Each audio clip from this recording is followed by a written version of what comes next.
Ben, bonjour Amélie, je vous présente Amélie Boger, une bonne amie. Bonjour.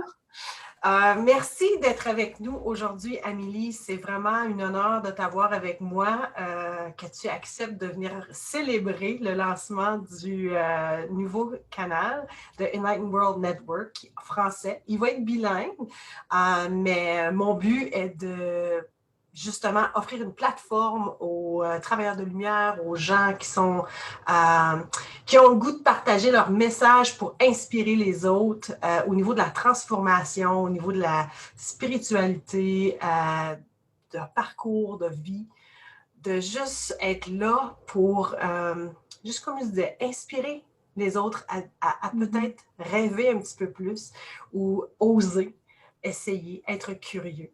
Parce que ce canal-ci, c'est vraiment une programmation au niveau de la spiritualité. On parle de spiritualité, comment ça on intègre dans notre vie. Est-ce que c'est épeurant? Est-ce que, c'est d'inciter la curiosité des gens, de voir comment certaines personnes intègrent le tout dans leur vie. Puis qu'est-ce qui se passe quand tout ça se manifeste dans leur vie et suivent leur intuition ou suivent leur voix ou suivent leur guidance, comme il y a toutes sortes de façons de le dire. Donc, j'aimerais vraiment entendre parler pour toi, si tu voudrais partager aujourd'hui, qu'est-ce que ça signifie la transformation dans ta vie, puis la spiritualité? Est-ce que c'est un ou l'autre ensemble? Je sais que tu as un parcours incroyable, donc peut-être juste nous inspirer à comment toi tu vis ça, ces deux choses-là, ces deux gros mots-là, transformation et spiritualité. Merci à toi, Daniel, de me recevoir. c'est toujours un peu pour moi quelque chose comment dire, un peu stressant d'être comme ça devant la caméra, mais c'est avec grand plaisir que je vais partager mon parcours. Donc pour moi, la transformation, c'est sûr que c'est quand même synonyme de peur, dans le sens où c'est quelque chose, quand ça se passe ou quand un petit peu avant de franchir le pas, on s'imagine que y a plein de peurs qui arrivent, il y a plein de croyances limitantes qui arrivent, comme quoi on se pense peut-être pas capable d'y arriver. Mais c'est quelque chose qu'on va ressentir, c'est vraiment une envie forte qu'on va avoir de se diriger vers quelque chose de différent de ce qu'on connaît. Pour moi, ça a été la plus grosse transformation que j'ai vécue, en tout cas la première. Donc moi, il faut savoir que je suis française, j'ai vécu à Paris, enfin en région parisienne. Et donc avant, j'étais la Parisienne de base, entre guillemets, très vraiment à vouloir un statut social. Moi, j'étais comptable, je voulais dans ma vie gagner de l'argent pour pouvoir vivre aisément dans le confort. Et je me suis rendu compte déjà que je détestais mon travail, mais bon, ça, je le savais déjà. Mais ça me permettait quand même à l'époque de me dire, je gagne de l'argent, au moins. Ça me permet de pouvoir me faire plaisir dans les choses que j'apprécie. Donc, c'était les voyages, c'était faire du shopping, sortir avec mes amis.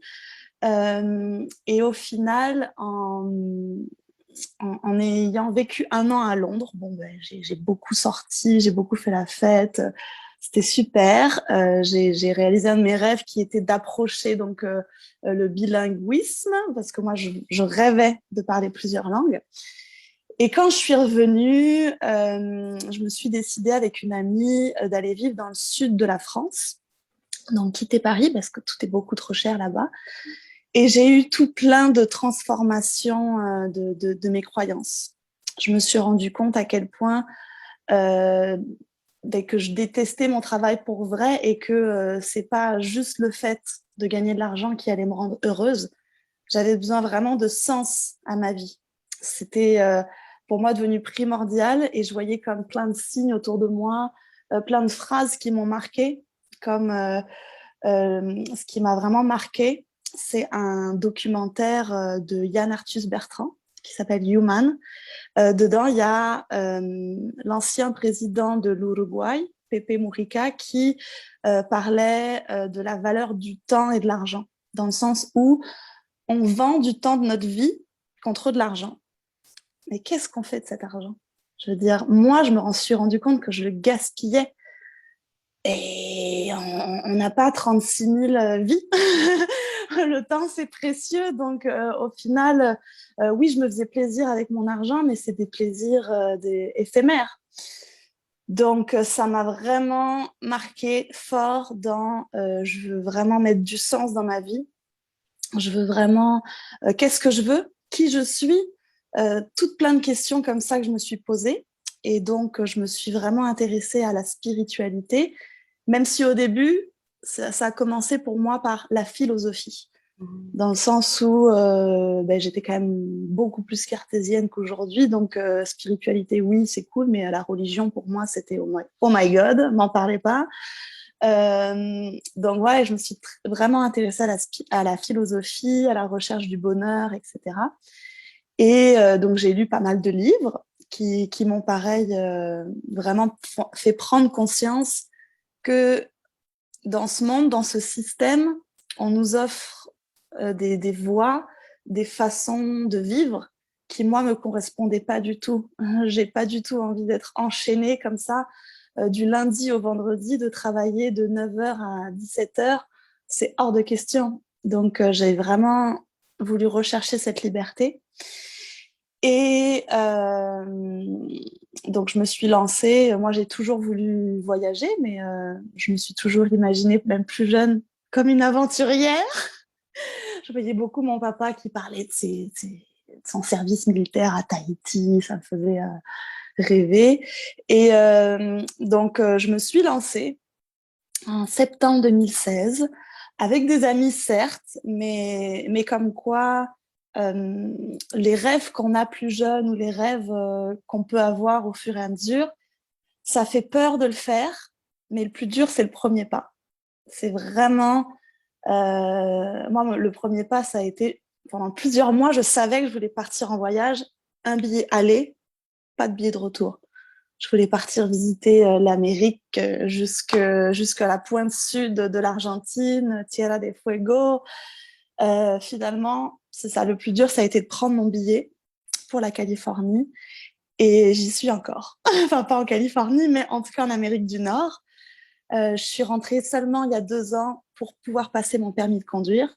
Ça, pareil, c'était quelque chose qui me faisait peur, mais qu'est-ce que je suis heureuse de l'avoir fait! Et qu'est-ce que je suis heureuse parce que j'ai fait plusieurs tentatives de ça et d'avoir cette fois-ci persévéré. C'est enfin encore un autre rêve qui se réalise, de pouvoir, là maintenant, je vais partir donc lundi prochain dans mon minivan avec mon lit derrière, je vais avoir ma petite cuisine, je vais aller vivre dans la forêt parce que je vais aller cueillir des champignons. Moi, c'était ça mon but, visiter le Québec, vivre dans la nature. Et si en plus je peux faire un petit peu d'argent en vendant mes champignons séchés, mes morilles, ce serait parfait. Parce que c'est ça aussi que je me suis rendu compte. Moi, j'avais peur de pas avoir de l'argent. Pour moi, c'est important la sécurité financière. J'ai besoin de me sentir un minimum avec mon petit coussin. Même si je vis avec peu, je dépense peu. Mais au final, je me suis rendu compte que plus tu vas rencontrer du monde, plus tu vas t'ouvrir, et pourtant, je suis timide. Plus tu vas raconter ton histoire, plus au final, tu vas ouvrir les possibilités dans le sens où j'ai jamais manqué d'argent. J'ai toujours pu trouver, et pourtant, j'étais touriste de nombreuses fois. J'ai pu même travailler de façon illégale. Ne dites à personne. Mais voilà, c'est ça, c'est facile au final, quand on est dedans, quand on partage son parcours, de trouver des solutions pour pouvoir être un minimum confortable dans ces transformations, dans cette quête de spiritualité. Donc, pour moi, la spiritualité, c'est vraiment gratter à l'intérieur, essayer de savoir vraiment qui on est au fond, donc en se mettant un petit peu dans des situations parfois risquées, mais on sera toujours tellement fier d'avoir passé ces épreuves-là. Et pour moi, je dirais, c'est vraiment la liberté la liberté d'être qui on est, de casser les barrières, de pouvoir casser les croyances, de pouvoir vraiment remettre en question autant qui on est que cette vie qu'on nous a offerte, et aussi d'avoir confiance là-dedans. Je dirais, et là, récemment, de plus en plus, je me rends compte de la magie qui peut opérer si on s'intéresse à cette spiritualité. J'ai eu plusieurs cadeaux de la vie qui sont arrivés de manière, je sais pas d'où, des rencontres qui m'ont aidé à passer des moments difficiles, des arrivées d'argent comme ça qui venaient de nulle part, parce que j'en avais besoin, pourquoi. Et là, depuis récemment, je me rends compte que je me suis amusée à lire les cartes à des amis, en le faisant de manière vraiment, je dirais, comme le protocole le suggère, avec vraiment toute ma sincérité, toute mon intention. Et c'est fou comment ça a fonctionné. Je suis hallucinée comme quoi il y a bien des choses autour, et ça je le savais, mais de plus en plus je m'en rends compte. Il y a des choses invisibles autour de moi, il y a des forces invisibles qui me protègent, qui opèrent, qui font qu'on on va arriver là où on doit arriver. Mais faut quand même s'écouter, faut quand même s'autoriser d'y aller. Voilà. Oui, merci, c'est tellement beau.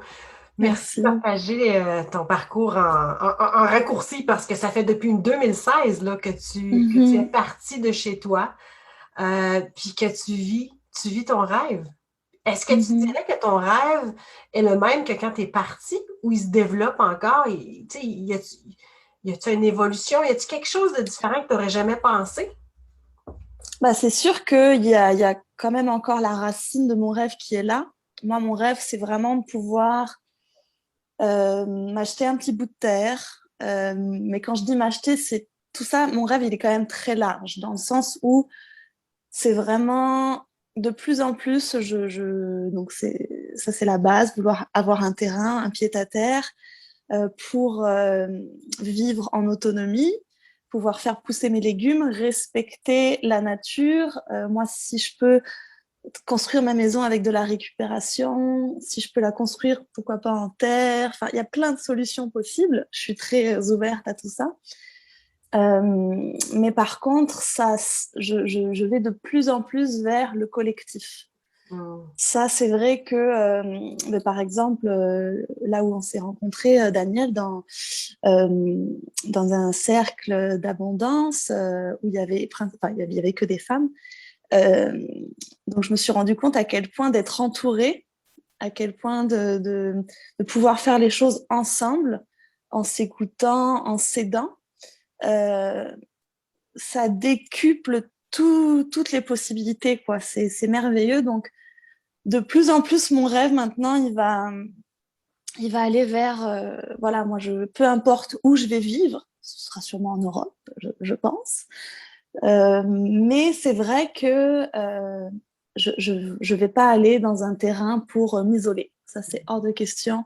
Je veux vraiment pouvoir vivre en communauté. J'imagine vraiment pouvoir mettre nos ressources en commun, pouvoir aussi s'entraider dans des petites choses pratiques. Imaginons, parce que c'est sûr que je vais avoir des chiens, des chats. Si je veux partir en voyage, ils vont pouvoir me les garder. Je ne sais pas encore si je vais avoir des enfants, mais je vais pouvoir garder leurs enfants si eux, mettons, ils souhaitent voyager. Plein de choses comme ça au niveau pratique, au niveau oui, spirituel, au niveau ça aussi, c'est quelque chose qui est un peu modifié maintenant dans mon rêve, c'est que de plus en plus maintenant, baby step, hein, on y va petit à petit, mais je veux mettre de l'art dans ma vie, je veux pouvoir vraiment développer ma créativité, et je sais de plus en plus maintenant que ça va aussi passer par la parole. Moi, pour moi, je trouve ça juste fou. Moi qui suis timide, moi qui... Bon, quand je suis à l'aise, je ne le suis plus du tout. Je suis une vraie pipelette, mais c'est ça, je sais que mon rêve peut sûrement contenir une part de... Voilà, j'aimerais sûrement être conteuse. Donc, je ne sais pas si c'est professionnel ou pas, mais je le serai dans un premier temps pour les enfants, peut-être pourquoi pas aussi pour les adultes s'ils sont intéressés, mais en tout cas, pouvoir ouvrir les consciences, aider les gens grâce à des histoires. Moi, ça m'a énormément aidé d'écouter des histoires de personnes qui, ben, je me rends compte qu'ils pouvaient vivre les mêmes choses que moi et que c'est possible d'y arriver. C'est tout à fait possible. Oh, merci. Qu'est-ce que tu aurais, un dernier petit message, tu aurais à parler à les gens qui nous écoutent ou nous regardent en ce moment? Ou après, parce que ça va être quand même diffusé sur YouTube après. Les gens, même si ont manqué le live, c'est pas grave, ça va être sur Facebook aussi. Un petit message aux gens qui étaient comme toi au tout début, un rêve, mais ne savent pas où commencer ou ils se disent oh, je ne suis pas trop spirituelle. Elle parlait de magie tantôt. Qu'est-ce que tu pourrais leur dire comme petit message de la fin à ces gens-là qui se questionnent, qui sont curieux, qui aimeraient peut-être se laisser aller puis faire des expériences que toi, tu as décidé de faire ou similaires? Mm-hmm. Ben, je leur dirais déjà, si vous avez des questions, ben, c'est super. C'est vraiment super. C'est un début incroyable. Pas tant de personnes vont se poser des questions, vont se remettre en question. Le plus important, moi, c'est ça, c'est d'être prêt à rester ouvert là-dedans. C'est vrai que moi, au début, je trouvais ça complètement fou, toutes ces histoires de spiritualité, comme je vous le disais. Et au final, ça devient mon chemin, ça devient partie de mon chemin, partie de mon rêve. Et donc, posez-vous des questions, vous n'allez pas forcément avoir les réponses, c'est pas grave, mais faites peut-être des petites actions. Je n'aurais pas d'exemple à vous donner, mais en tout cas, comme je le disais, voilà, le premier pas, c'est le plus dur. Donc, même si vous allez vous tromper, c'est pas grave. Il faut y aller, parce que c'est ça. Pensez, moi, c'est ça qui m'a beaucoup aidé. Pensez que quand vous allez être un petit peu triste, ce que je veux dire, mais sur votre lit de mort, de quoi vous allez vous souvenir? La plupart des gens, les regrets qu'ils ont sur leur lit de mort, c'est de ne pas avoir fait les choses. Donc, je ne dis pas que je vais tout faire dans ma vie. Je veux dire, vous n'allez sûrement pas tout faire dans votre vie, il y a tellement de choses. Mais en tout cas, les choses qui comptent le plus pour vous, vous en rendrez compte au bout d'un moment, c'est quoi qui compte le plus pour vous.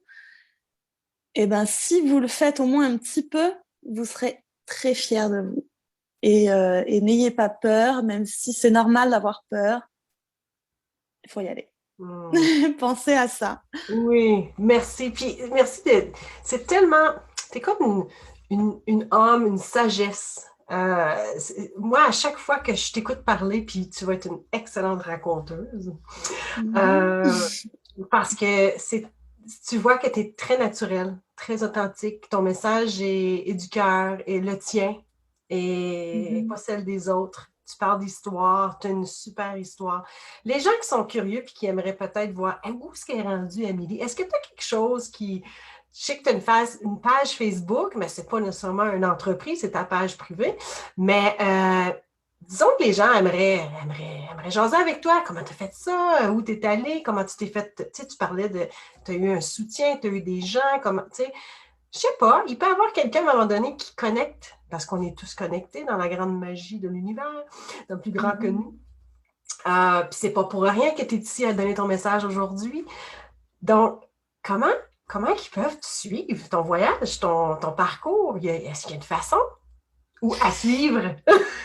Bah oui, il y a du à suivre. C'est sûr que j'aimerais ça pouvoir me faire peut-être pourquoi pas une petite chaîne YouTube où je raconte des histoires parce que ça me permettrait justement de m'entraîner vers mon rêve.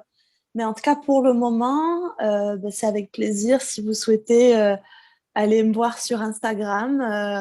Moi, souvent, je pose mes photos parce que j'aime beaucoup comment on peut modifier les photos et, et, et, et les améliorer au plus proche de la réalité. Parce que j'ai un appareil, enfin, mon téléphone ne fait pas des très belles photos. Mais c'est sur donc, Instagram, c'est le underscore, donc le trait du bas, Trip Addict, et il y a un autre trait du bas peut-être. Enfin, je pense que si vous voyez Trip Addict, TRIPADDICT, vous pouvez m'ajouter ou non, s'abonner. Et voilà, c'est avec plaisir que vous pouvez suivre mon parcours. Oh, merci, Amélie. Merci beaucoup. Mais merci à toi. Je te souhaite une belle prochaine aventure. Merci, j'ai trop hâte. Oui, parce que c'est demain, là. C'est demain. Je vais faire les préparatifs cette fin de semaine, mais oui, c'est ça, ça démarre lundi. Lundi Ah, prochain. Alors, enfin, je me libère de mon télétravail, de mon appartement, qui m'ont bien aidé pour l'hiver, hein. oui, Mais oui. là, il est temps de sortir un peu. Ouais, j'ai hâte. Ben, merci, puis je te souhaite que du succès. Puis merci aux gens qui nous ont écoutés puis qui ont pu peut-être être inspirés par le message d'Amélie, comme moi je le suis à chaque fois. Donc, à la prochaine. Merci à vous tous. Merci Daniel.